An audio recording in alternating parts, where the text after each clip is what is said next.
The seventh day, God rests, and the creation of man and woman. Genesis chapter 2. Thus the heavens and the earth were finished, and all the host of them. And on the seventh day God finished his work that he had done, and he rested on the seventh day from all his work that he had done. So God blessed the seventh day and made it holy, because on it God rested from all his work that he had done in creation. These are the generations of the heavens and the earth when they were created, in the day that the Lord God made the earth and the heavens.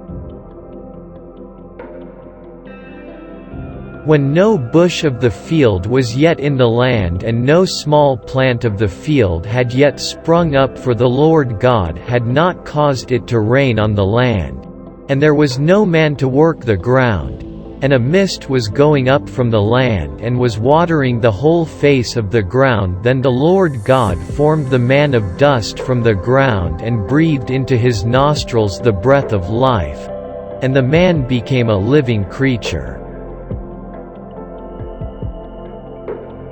And the Lord God planted a garden in Eden, in the east, and there he put the man whom he had formed. And out of the ground the Lord God made to spring up every tree that is pleasant to the sight and good for food. The tree of life was in the midst of the garden, and the tree of the knowledge of good and evil. A river flowed out of Eden to water the garden, and there it divided and became 4 rivers. The name of the first is the Pishon. It is the one that flowed around the whole land of Havilah, where there is gold. And the gold of that land is good.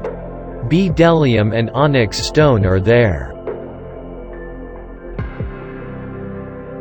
The name of the second river is the Gihon. It is the one that flowed around the whole land of Cush. And the name of the third river is the Tigris, which flows east of Assyria. And the fourth river is the Euphrates. The Lord God took the man and put him in the Garden of Eden to work it and keep it.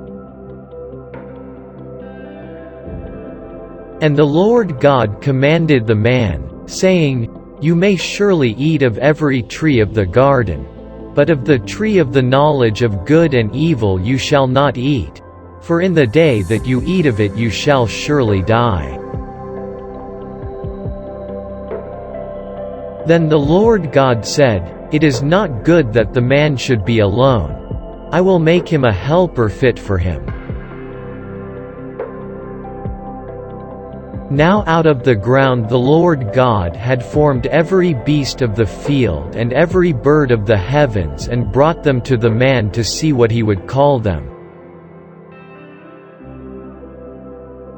And whatever the man called every living creature, that was its name.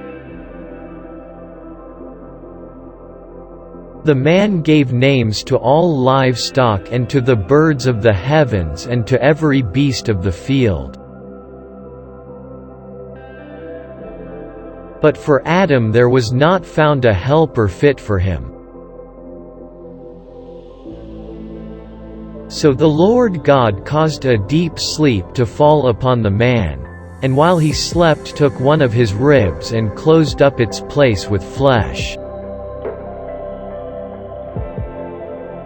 And the rib that the Lord God had taken from the man he made into a woman and brought her to the man.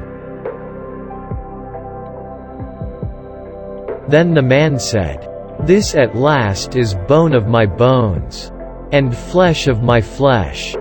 She shall be called woman, because she was taken out of man.